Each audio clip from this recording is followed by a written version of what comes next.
The darkness beneath the Atlantic Ocean held secrets that would haunt sailors for generations.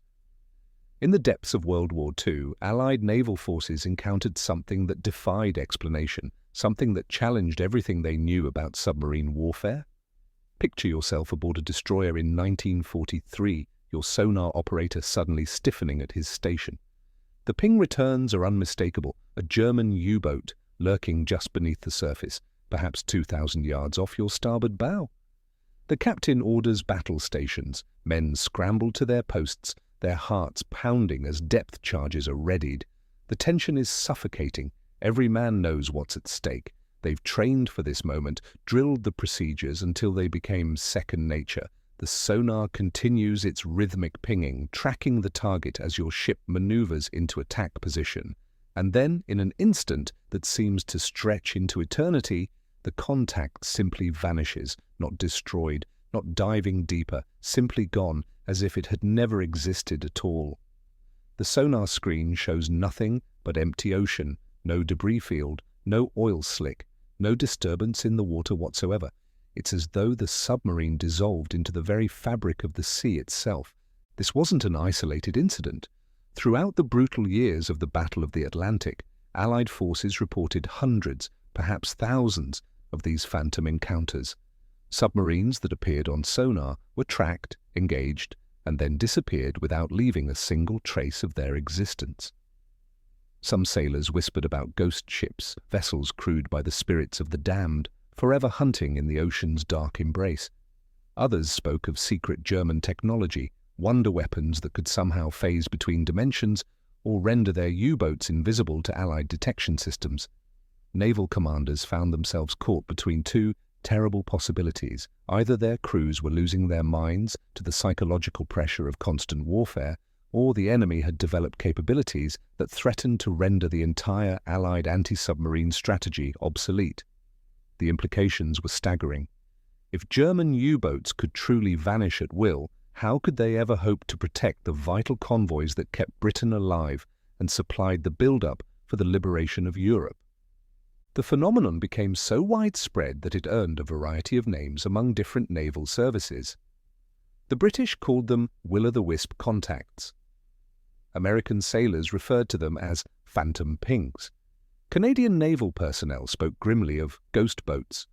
But regardless of the terminology, the experience remained hauntingly consistent. A solid sonar contact would appear, displaying all the characteristics of a genuine submarine. The operators would track it, sometimes for minutes, sometimes for hours.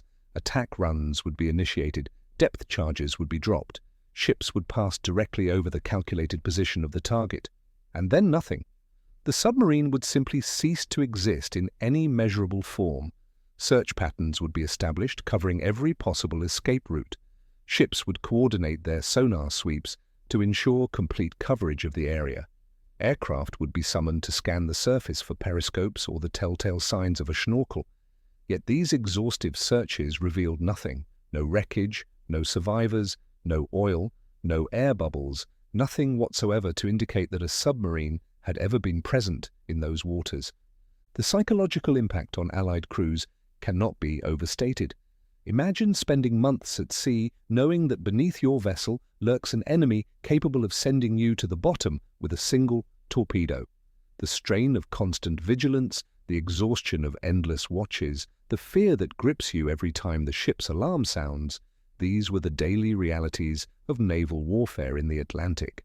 Now add to that the mind-bending experience of engaging an enemy that might not actually exist, or worse, might exist in ways that your training and experience cannot explain. Some men began to question their own sanity. Had they really detected a submarine, or had their exhausted minds conjured it from the random noise of the ocean? Were they protecting their convoys, or were they wasting precious depth charges attacking shadows and nightmares?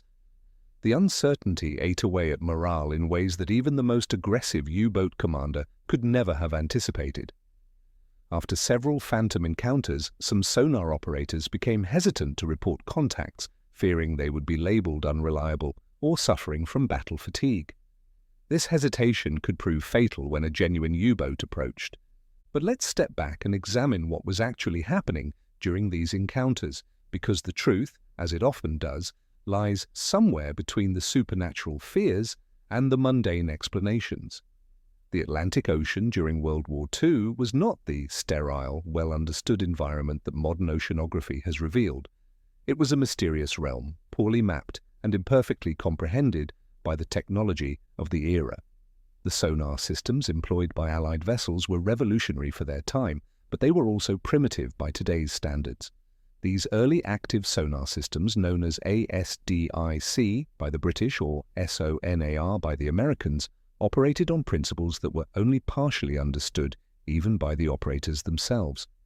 The systems worked by emitting a pulse of sound energy into the water and then listening for echoes that bounced back from solid objects. In theory, this allowed a ship to detect a submerged submarine at distances of up to several thousand yards. In practice, the ocean proved to be far more complex than the simple models assumed by sonar designers. If you found yourself gripped by this mystery, hit that like button and subscribe, because we're about to dive even deeper into the technical realities that created these phantom submarines. The ocean is not a uniform medium. Its properties change dramatically with depth, temperature, salinity, and a host of other factors that can bend, reflect, or completely distort sound waves in unexpected ways. One of the most significant phenomena affecting sonar performance was the thermocline, a layer of water where temperature changes rapidly with depth. Sound waves traveling through water will bend toward colder, denser layers, a process called refraction. A submarine hiding beneath a thermocline could be effectively invisible to sonar from a ship on the surface, even if that submarine was relatively close by. The sonar pulses would bend downward as they passed through the thermocline, passing over the submarine without ever generating an echo. Meanwhile, sounds from the submarine itself, the noise of its machinery, the movement of its hull through the water, might be trapped in channels formed by layers of different temperature and density, allowing those sounds to travel for miles before suddenly reflecting back to the surface at a completely different location.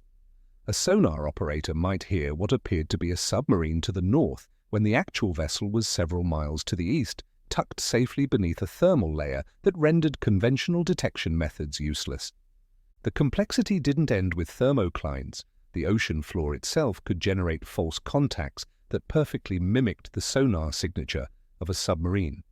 Rocky outcroppings, underwater ridges, even dense schools of fish could return echoes that looked identical to those produced by a steel-hulled vessel. The North Atlantic, in particular, was littered with wrecks from merchant ships, warships, and submarines sunk during the war. These wrecks could produce sonar returns that were virtually indistinguishable from active submarines, especially if currents or tides caused loose metal to shift and creak, generating noise that suggested a vessel's machinery was in operation. Sonar operators learned to be suspicious of contacts that didn't move, but a wreck positioned on a slope or ridge could appear to change position as the searching ship's angle to it changed, creating the illusion of a submarine attempting to evade. In the heat of battle, with adrenaline flooding their systems and the weight of responsibility pressing down on them, operators and commanders alike could easily interpret these ambiguous returns as genuine threats requiring immediate action. Marine life presented another challenge that sonar operators of the era were ill-equipped to handle. Large whales could produce sonar returns surprisingly similar to submarines. Worse, whales and submarines often operated in the same depth ranges, making it difficult to distinguish between them based on depth alone. Dense schools of fish, particularly species that possessed swim bladders filled with air, could create what's known as a deep scattering layer, a false bottom that appeared on sonar screens as a solid mass. When startled by the sound of approaching ships or sonar pings, these schools would scatter, creating a pattern of movement that could look remarkably like a submarine taking evasive action.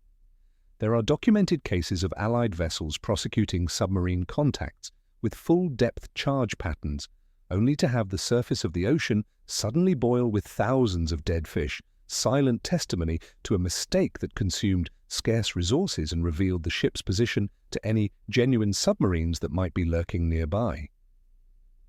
The embarrassment of such incidents was acute, and in many cases they were reported vaguely or omitted from official records entirely, contributing to the confusion and uncertainty surrounding phantom encounters. The human element in all of this cannot be dismissed or minimized. The men operating sonar equipment in World War II were often young, hastily trained, and thrust into a role that required both technical skill and psychological resilience that few possessed in equal measure. The work was monotonous, hours upon hours of staring at screens or listening to headphones, trying to distinguish meaningful signals from the cacophony of ocean noise, the roar of your own ship's engines and propellers, the grinding of ice in northern waters, the snapping of countless shrimp, the songs of whales and dolphins, the rush of currents over underwater formations. All of this had to be filtered mentally, with the operator constantly listening for that one distinctive sound that might indicate a submarine. The pressure was immense. Miss a genuine contact and your ship and everyone aboard could be torpedoed. Report too many false contacts and you'd be labeled unreliable, perhaps transferred to less critical duties. This pressure created a psychological bias. It was far safer from a career and survival standpoint to report a contact and be wrong than to fail to report one and be right.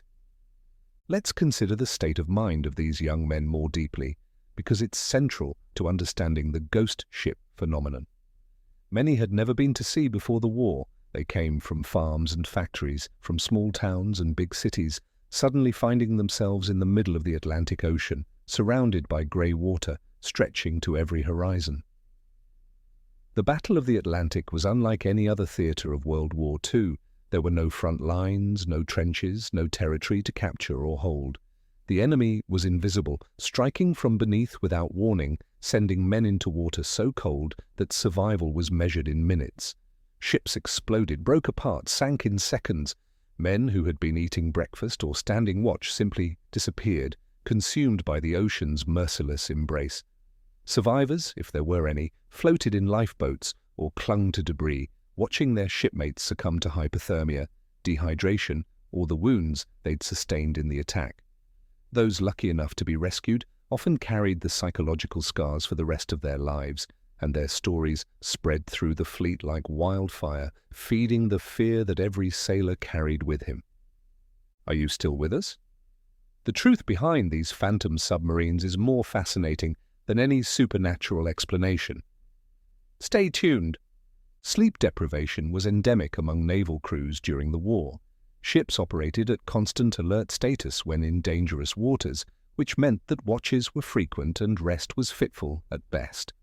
Medical officers noted high rates of what we would today recognize as symptoms of chronic sleep deprivation: hallucinations, paranoia, difficulty concentrating, and compromised decision-making abilities. A sonar operator who'd been at his station for hours, fighting to stay alert, might easily interpret random noise as a submarine contact. Once that interpretation formed in his exhausted mind, confirmation bias would kick in. Every subsequent sound or echo would be interpreted as supporting the presence of a submarine, even if a rested observer with fresh perspective would have dismissed them as natural phenomena. The problem was compounded by the fact that sonar operation involved significant interpretation. Unlike modern digital systems that can process and display contacts with considerable clarity, World War II sonar required operators to listen to sounds and make judgments about their meaning. Two operators could listen to exactly the same contact and reach completely different conclusions about what they were hearing. This subjectivity meant that once a report was made, challenging it became difficult, especially if the reporting operator was experienced and respected. The phenomenon known as operational deception added yet another layer of complexity to these encounters. German U-boat commanders were highly trained, experienced professionals who understood psychological warfare as well as they understood tactics and navigation. They knew that creating uncertainty in Allied anti-submarine forces could be as valuable as sinking ships. If Allied escorts spent hours chasing phantom contacts, they weren't protecting their convoys. If depth charges were expended attacking false targets, those weapons wouldn't be available when a genuine attack developed. Some U-boat commanders deliberately exploited the limitations of Allied sonar by positioning their vessels in locations where thermoclines or underwater terrain features would make detection difficult or impossible. They would make just enough noise to be detected, drawing escorts away from the convoy, then slip into a thermal layer and drift silently, their electric motors powered down to minimal levels while the surface ships thrashed around overhead, dropping depth charges on empty water. It was a dangerous game. If caught, the U-boat would likely be destroyed, but for skilled commanders with intimate knowledge of local water conditions, it could be devastatingly effective. The Germans also developed specific technologies and techniques designed to confuse Allied detection systems. The bold device, introduced in later years of the war, was a canister that could be ejected from a submarine and would sink slowly while releasing a stream of chemicals that created bubbles. These bubbles generated sonar returns that mimicked the echo signature of a submarine's hull, allowing the actual U-boat to escape while Allied ships attacked what amounted to a decoy. While bold was not widely used until late in the war, its very existence demonstrates the German understanding of how to manipulate Allied detection systems. Even before bold, U-boat crews employed tactics like releasing oil and debris through torpedo tubes, creating the impression that the submarine had been destroyed and causing Allied ships to break off their attacks prematurely. An escort commander who believed he'd successfully sunk a U-boat would often depart the area to rejoin his convoy, unaware that the submarine he'd been hunting was still operational and dangerous, waiting for him to leave before surfacing to recharge batteries and continue its patrol. There's another factor we must consider, one that's uncomfortable to acknowledge but crucial to understanding the full picture of these phantom encounters. In the fog of war, Allied forces sometimes attacked their own submarines. The phenomenon of friendly fire is as old as warfare itself, but it took on particular complexity in the submarine war. Allied submarines operated in some of the same waters as German U-boats, and they often surfaced at dawn or dusk to charge batteries or make better speed while transiting to or from patrol areas. From a distance, especially in poor visibility or rough seas, one submarine looks much like another. There are documented cases of Allied aircraft attacking Allied submarines, sometimes with tragic results. British and American submarines were occasionally depth-charged by their own side's escorts, despite established recognition signals and designated safe zones. In the chaos of combat, with everyone's nerves on edge and the consequences of hesitation potentially fatal, mistakes happened. But these mistakes were rarely acknowledged publicly during the war. The morale implications of admitting that Allied forces were attacking each other were too severe. Instead, many such incidents were recorded vaguely, if at all, sometimes appearing in reports as contacts that could not be confirmed, or as attacks where results were inconclusive.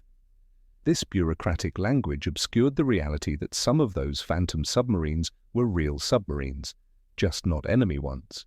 Let me share with you a specific encounter that illustrates the complexity of these situations. In October 1943, a British destroyer escort detected what appeared to be a submarine contact approximately 8 miles ahead of a convoy it was protecting. The contact was solid, textbook perfect according to the sonar operator's assessment. The destroyer increased speed and began an approach, alerting other escorts in the area. As it closed on the target, the sonar picture remained consistent with a submarine at periscope depth, moving slowly on a course that would intercept the convoy's track. The destroyer's captain, an experienced officer with several confirmed U-boat kills to his credit, had no reason to doubt his sonar operator's report. He ordered attack stations and began his approach for a depth charge run. At a range of 1,000 yards, standard procedure called for the sonar to be switched to short-range, high-frequency mode for precise targeting. When this switch was made, the contact suddenly vanished.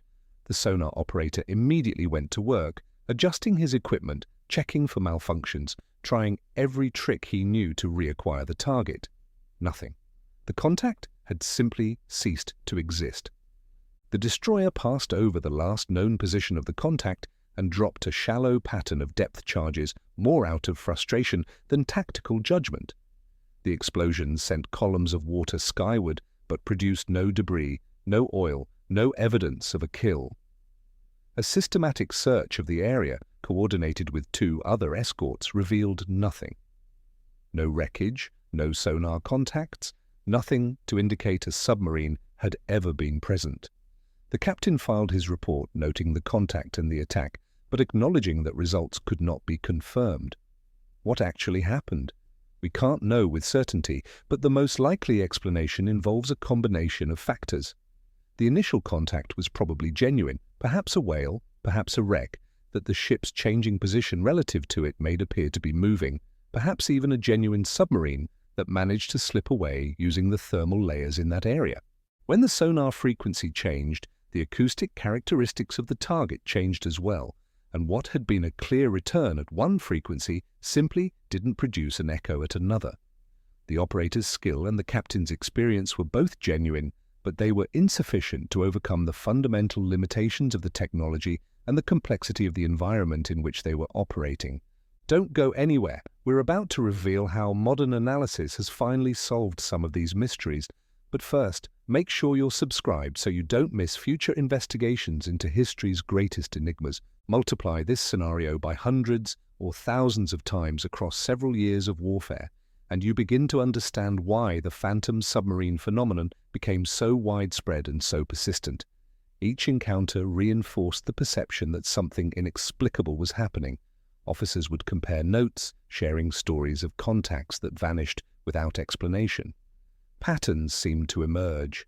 Certain areas where phantom contacts were more common, certain times of day when the disappearances seemed more frequent, certain weather conditions that seemed to correlate with the phenomena. In reality, these patterns were largely illusory, the product of human minds seeking order and explanation in events that were essentially random. But at the time, without the benefit of statistical analysis or modern oceanographic knowledge, these patterns seemed significant, even ominous. Some intelligence officers began to suspect that the Germans had identified specific ocean features, particular thermoclines, underwater terrain formations, areas of unusual acoustic propagation, and were deliberately using these as refuges and tactical advantages. This suspicion wasn't entirely wrong, but it greatly overestimated the Germans' understanding of these phenomena and their ability to exploit them reliably. The German perspective on these encounters is fascinating and illuminating. Post-war interviews with U-boat commanders and crew members revealed that they were often completely unaware they had been detected and attacked. A U-boat might be cruising at depth, its crew going about their routine tasks, when suddenly depth charges would begin exploding around them, close enough to be terrifying, but not close enough to cause damage. The crew would go to silent running, every man frozen in position, barely breathing, waiting to see if the next salvo would find their position. After what seemed like hours but was probably only minutes, the sounds of the attacking ship would fade away. The U-boat would remain silent and motionless for a while longer, then cautiously resume operations, never knowing exactly why they'd been attacked or how they'd managed to survive. From the German perspective, they hadn't been employing any special tactics or exploiting any unusual conditions. They'd simply been lucky. But from the Allied perspective, they had detected, attacked, and lost a submarine that somehow escaped despite being precisely located and heavily depth-charged. Both sides were right, in a sense. The attack happened, the submarine survived. But the explanation lay not in supernatural forces or wonder weapons, but in the mundane realities of acoustic propagation, thermal layers, and the margins of error inherent in estimating the three-dimensional position of a submerged target based on bearing and range information from a moving platform. There were also cases where U-boat commanders deliberately created phantom encounters as a form of tactical deception. One particularly clever tactic involved approaching a convoy at periscope depth, deliberately allowing the periscope to be spotted briefly, then diving deep and drifting silently in a thermal layer while the escorts rushed to the area where the periscope had been seen. While the escorts searched for the phantom submarine, the actual U-boat would slip away or, in some cases, maneuver into position to attack the now depleted escort screen around the convoy. This tactic required exceptional skill and precise knowledge of local water conditions, so it couldn't be employed routinely, but when it worked, it could be devastating. The escorts would report a phantom contact, a submarine seen and then vanished, and from their perspective, that description was accurate, They had no way of knowing they'd been the victims of a carefully orchestrated deception. The psychological impact of such tactics extended far beyond the immediate tactical situation. Once word spread that U-boats could create phantom encounters deliberately, every ambiguous contact became suspect. Was it a genuine submarine, a false echo, or a deliberate deception? The uncertainty gnawed at commanders, undermining their confidence in their equipment and their crews' reports. The role of weather and sea state in creating phantom submarines has been underappreciated in most accounts of the Atlantic battle. The North Atlantic in winter is one of the most challenging maritime environments on Earth. Waves regularly reach heights of 40 or 50 feet. Wind-driven spray reduces visibility to near zero. The temperature contrast between air and water creates fog banks that appear and disappear without warning. In these conditions, visual observation becomes almost useless, placing even more reliance on sonar systems that were already struggling with the complexity of the underwater environment. Heavy seas introduced additional complications for sonar operation. The sound of waves breaking, the turbulence created by the ship's passage through rough water, the groaning and flexing of the hull itself, all of these generated noise that could mask genuine contacts or create false ones. The violent motion of ships in heavy weather made it difficult for operators to maintain concentration and for equipment to function at peak efficiency. Connections would loosen. Components would shift slightly out of alignment. The subtle changes could dramatically alter a system's performance without producing obvious malfunctions that maintenance crews could identify and repair. Rain, surprisingly, was one of the most significant factors affecting sonar performance. When rain strikes the ocean surface, it creates millions of tiny bubbles. These bubbles form what's effectively a sound barrier at the surface, preventing sonar pulses from penetrating into the water efficiently and scattering returning echoes in random directions. A submarine at shallow depth during heavy rain could be virtually invisible to sonar, even at close range. British and American sonar operators learned to be extremely suspicious of contacts that appeared during rainstorms or disappeared when rain began. But this knowledge didn't eliminate the problem. It just added another layer of uncertainty to an already complex situation. Some U-boat commanders learned to exploit weather conditions, timing their surface transits to coincide with storms or heavy rain, knowing their acoustic signature would be masked by natural noise. When weather conditions changed and these submarines dived or departed the area, they left behind only the memory of a briefly detected contact that seemed to vanish into nothingness, another entry in the growing catalogue of phantom submarines. Let's talk about a phenomenon that has received insufficient attention in most histories of the submarine war: the role of inexperience and training gaps in creating phantom encounters. As the war progressed and losses mounted, the quality of training for sonar operators and anti-submarine warfare officers declined. In the early years of the war, these specialists received months of training, with extensive practice in distinguishing genuine contacts from false ones, learning the acoustic characteristics of different targets, and understanding how environmental conditions affected sonar performance.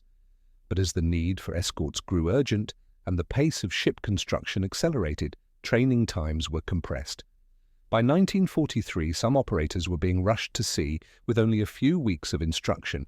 Their training focused on basic operation of the equipment rather than the nuanced interpretation of contacts that separated experienced operators from novices. These hastily trained operators were far more likely to mistake natural phenomena for submarines, to lose contacts due to improper technique, and to miss genuine U-boats that a more experienced operator would have detected. The variation in skill levels across the fleet meant that contact reports were of highly variable reliability, but commanders often had no way to assess the credibility of a particular report except through personal knowledge of the reporting operator's track record. This might shock you, but stay with us. The reality of submarine warfare was far different from what most people imagine. The mythology of the phantom submarines took on a life of its own as the war progressed. Sailors aboard different ships would share stories during brief encounters in port or through informal communications. Each retelling would add details, embellish the mystery, strip away the mundane explanations. A contact that vanished when the sonar operator lost tracking, became, in the retelling, a submarine that disappeared in impossible ways. An attack that failed because depth charges were set to the wrong depth became an encounter with an invulnerable ghost ship. The human tendency to create narratives, to find meaning in chaos, transformed a collection of unrelated incidents caused by diverse factors into a coherent phenomenon that seemed to demand explanation. This mythology wasn't harmless. It affected morale, created unrealistic expectations, and in some cases led to poor tactical decisions. If commanders believed that submarines could somehow vanish at will, they might break off attacks prematurely, believing continued prosecution was futile. Conversely, they might waste time and resources attacking phantom contacts that a more skeptical assessment would have dismissed as unlikely. The intelligence community struggled with the phantom submarine reports throughout the war. On one hand, the reports couldn't simply be dismissed. Some of them came from experienced, reliable commanders whose judgment had been proven in combat. The possibility that the Germans had developed some new technology or tactic that Allied intelligence hadn't detected was real and frightening. On the other hand, the sheer number of reports, the wide variation in their details, and the complete lack of physical evidence all suggested that most, if not all, of these encounters had prosaic explanations. The solution, to the extent that one was found during the war, was to focus on verifiable outcomes rather than ambiguous encounters. Intelligence assessments prioritized confirmed sinkings, verified by wreckage and survivor testimony, over reports of attacks with uncertain results. Phantom submarines were noted in reports but largely discounted in broader assessments of U-boat operations and capabilities. This approach was pragmatic and largely successful, but it meant that the phenomenon itself was never systematically analyzed during the war years, allowing the mystery to persist and the mythology to grow. There's a particular psychological phenomenon that deserves attention in understanding these encounters: the power of suggestion and group reinforcement of perceptions. Once a contact was reported, especially by a senior officer or experienced operator, everyone else involved in the operation would interpret ambiguous information in ways that supported the initial report. A sonar operator who might have been inclined to dismiss marginal echoes as noise would, after hearing that a submarine had been detected, interpret those same echoes as confirmation of the contact's presence. Visual observers, knowing a submarine was believed to be in the area, might interpret a wave formation or a patch of discolored water as a periscope or schnorkel.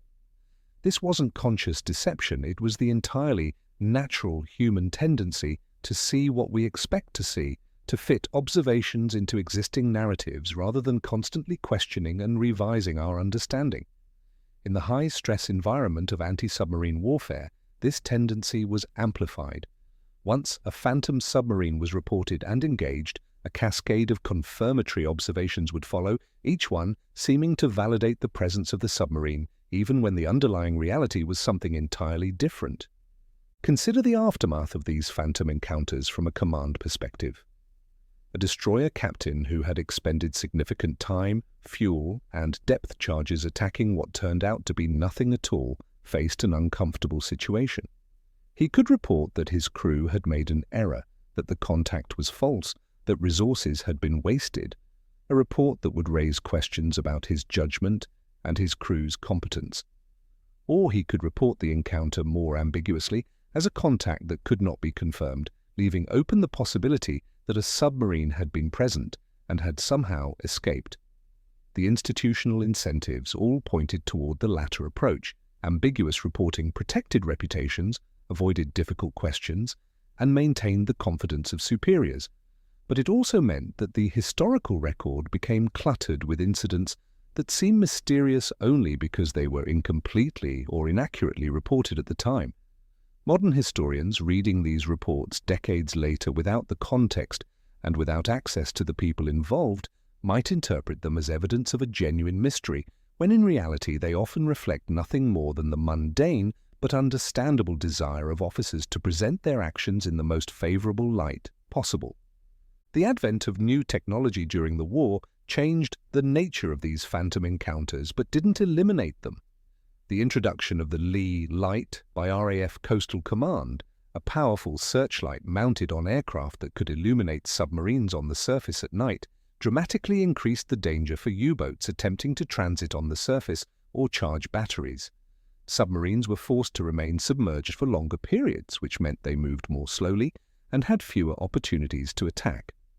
This reduced the overall frequency of submarine encounters, but when phantoms did appear, the mystery seemed even deeper because submarines were supposed to be more detectable, not less. The introduction of centimetric radar, which could detect periscopes and schnorkels in conditions that defeated earlier radar systems, should have eliminated phantom sightings entirely.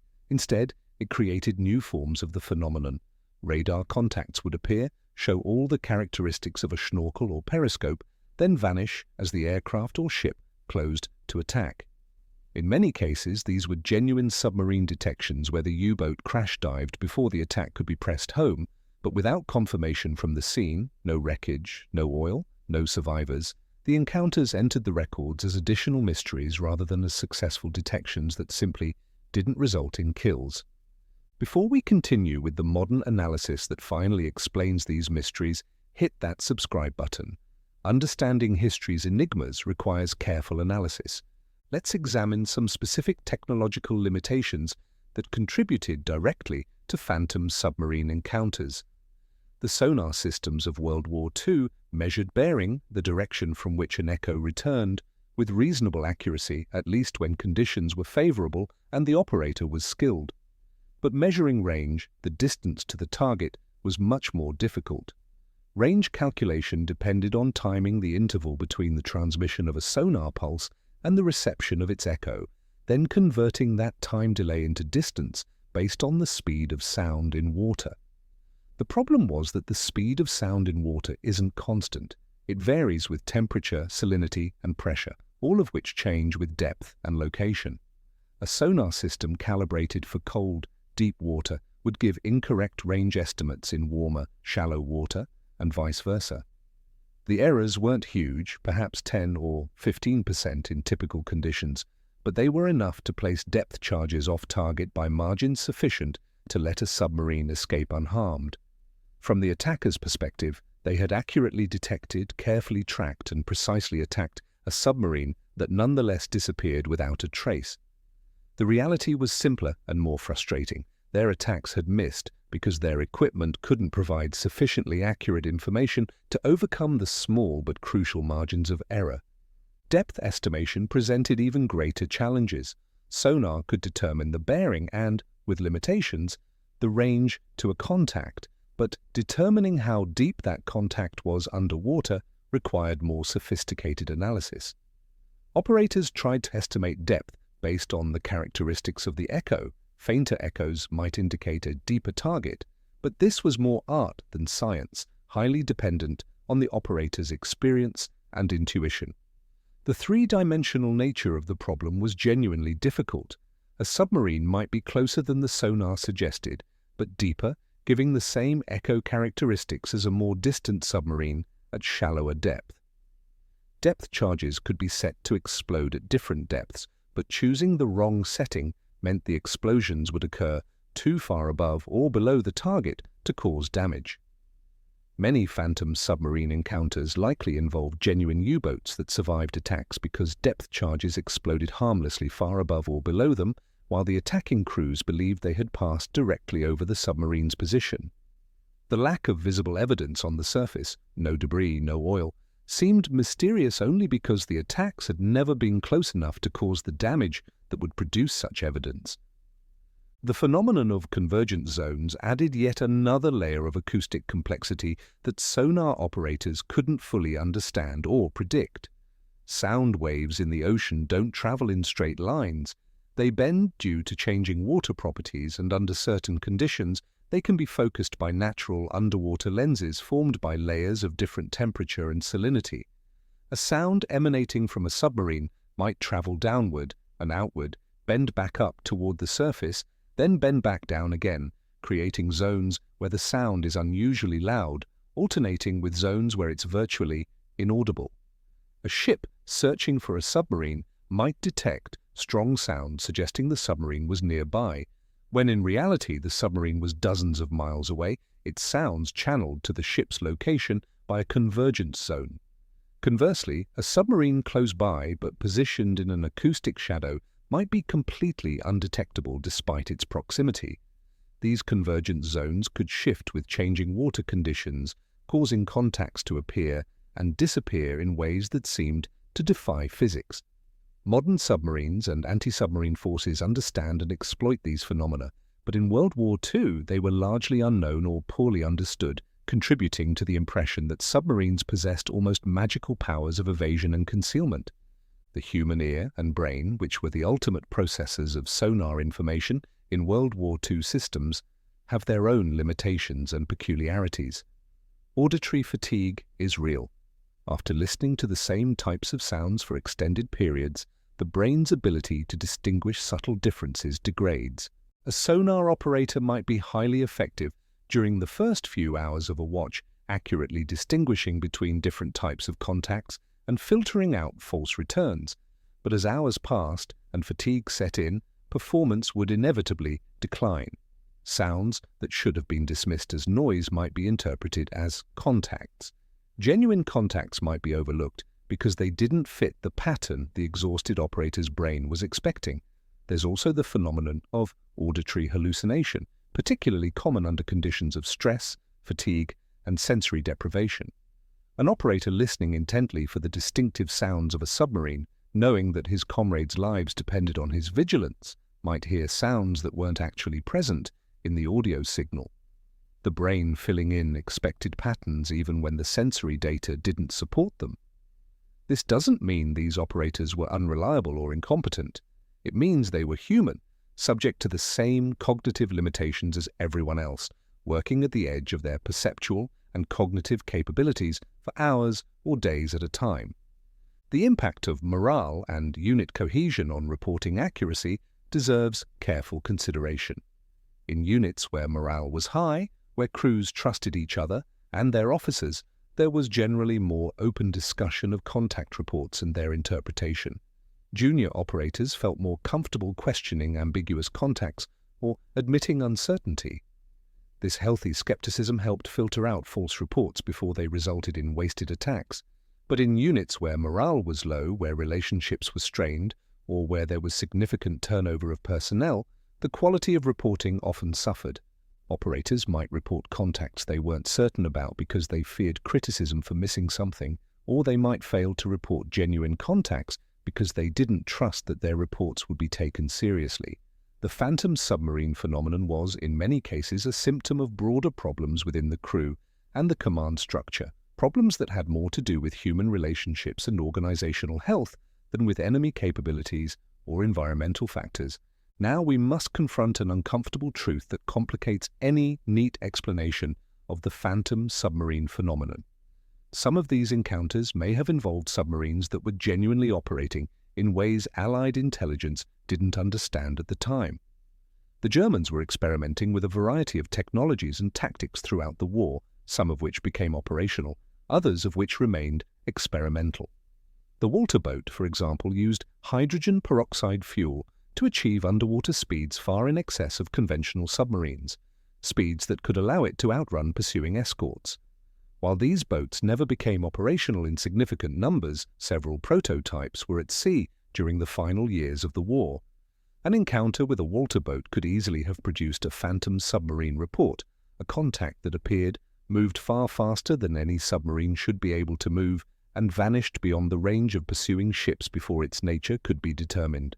Similarly, the Germans experimented with synthetic rubber coatings for submarine hulls, designed to absorb sonar pulses and reduce echo returns. These coatings were never entirely successful, but they did reduce detection ranges under some circumstances. A submarine with even partially effective sonar-absorbing coating might produce weaker echoes than expected, making it seem to appear and disappear as it moved in and out of detection range more abruptly than conventional submarines. Let's shift our focus now to what modern analysis has revealed about these World War II phantom submarines, because advances in oceanography, acoustic science, and computational modeling have finally allowed researchers to revisit these encounters with tools that weren't available to wartime investigators. In recent decades, historians and scientists have collaborated to input the data from wartime encounter reports into sophisticated acoustic propagation models that can simulate how sound would have behaved in the specific conditions reported for each incident. These models account for water temperature profiles reconstructed from historical oceanographic data, salinity variations, bottom topography derived from modern sonar mapping, and dozens of other variables that affect sound propagation. The results have been illuminating and, in many ways, unsurprising to modern submarine warfare specialists. In case after case, the model simulations show that the reported phantom encounters are entirely consistent with known acoustic phenomena: thermoclines creating detection shadows, convergence zones producing false bearing information, bottom terrain generating false echoes, and so forth. The mystery evaporates when viewed through the lens of modern understanding, revealing not ghost ships but simply the expected behavior of sound in a complex three-dimensional medium that was poorly understood at the time. One of the most significant findings from modern analysis concerns the geographic distribution of phantom submarine reports.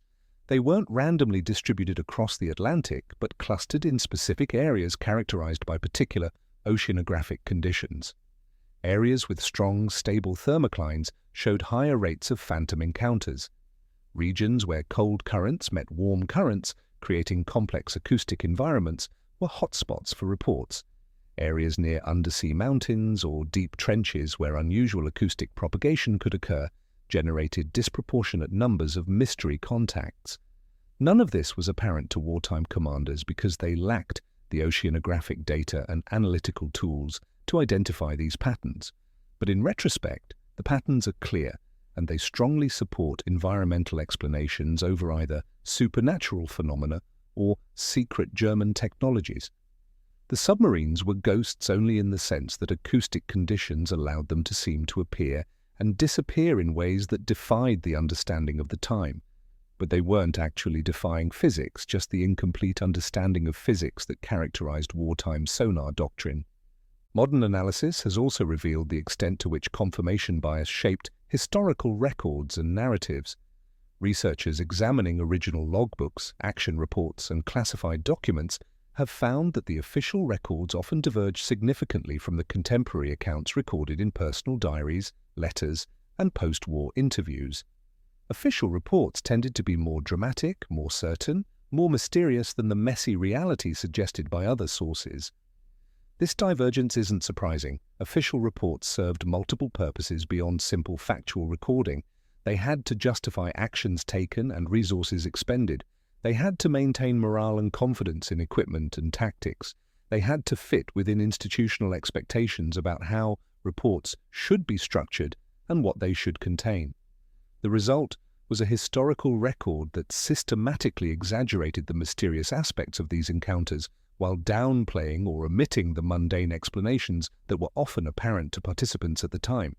Phantom submarines became more phantom-like in the historical record than they actually were in reality, a process of mythologization that began even before the war ended and has continued through popular histories and documentaries that emphasize drama and mystery over careful analysis. This brings us to one final crucial aspect of the phantom submarine phenomenon: its impact on post-war naval doctrine and technology development. The challenges revealed by these wartime encounters drove enormous investments in oceanographic research and sonar technology development during the Cold War. The United States Navy in particular recognized that dominating the undersea domain required a deep understanding of how sound propagated in the ocean, not just theoretical understanding, but detailed, practical knowledge of conditions in specific areas. This led to decades of intensive mapping of ocean temperatures, salinities, currents, and bottom topography. It led to the development of sophisticated acoustic propagation models that could predict sonar performance under various conditions. It led to sonar systems far more capable than their World War II predecessors, able to discriminate between genuine contacts and false ones with much greater reliability. The ghost ships of World War II, we might say, haunted the navies of the Cold War era, driving them to develop the capabilities needed to ensure such confusion and uncertainty would never again plague submarine warfare. But let's not lose sight of the human dimension of all this technical and historical analysis. The men who served aboard escorts and anti-submarine patrol craft in World War II faced genuine dangers and endured real hardships in conditions of uncertainty and fear. Whether the submarines they hunted were real or phantom, the threat felt the same. The cold Atlantic nights, the endless watches, the sudden alarms and the rush to battle stations, the knowledge that a single mistake could mean death for everyone aboard, these were the realities of their service. When we examine the phantom submarine phenomenon through the lens of modern science and careful analysis, we're not diminishing their experience or suggesting they were foolish or incompetent. We're simply recognizing that they were asked to perform extraordinarily difficult tasks with inadequate tools and incomplete understanding, and by and large they performed those tasks with courage and determination. That some of their encounters with the enemy turned out to be encounters with the complexities of nature and the limitations of technology doesn't make their service less valuable or their sacrifices less worthy of respect. The story of World War II's phantom submarines is ultimately a story about the eternal tension between human perception and physical reality, between what we think we're experiencing and what's actually happening. It's a reminder that even trained observers operating sophisticated equipment can be misled by environmental conditions, technical limitations, and the quirks of human psychology. It's a testament to the complexity of the natural world and the humility we should maintain about our ability to understand and master it. And perhaps most importantly, it's a demonstration of how myths and mysteries can emerge from the fog of war, taking on lives of their own, even when the underlying events have prosaic explanations. The ghost ships that haunted the Atlantic weren't supernatural vessels crewed by the damned, weren't wonder weapons displaying impossible technology. They were ordinary submarines operating in an extraordinary environment, their apparent appearances and disappearances nothing more or less than the expected consequences of sound waves obeying the laws of physics in conditions that human understanding hadn't yet fully encompassed. So the next time you hear a historical mystery, a wartime enigma that seems to defy explanation, remember the phantom submarines of the Atlantic. Remember that what seems mysterious often becomes clear when viewed with better tools and deeper understanding. Remember that brave men and women can face genuine challenges and real dangers, even when fighting shadows and acoustic anomalies. And remember that the ocean, that vast and ancient realm covering most of our planet, still holds secrets that humble our technology and remind us how much we still have to learn about the world we inhabit. The ghost ships have been explained, their mysteries decoded, but the lessons they teach about perception, about technology, about the fog of war, and the nature of truth remain as relevant today as they were in those desperate years when young men stared at sonar screens in the grey dawn of the North Atlantic, trying to distinguish phantoms from reality while hunting an enemy that was deadly whether it was truly there or not.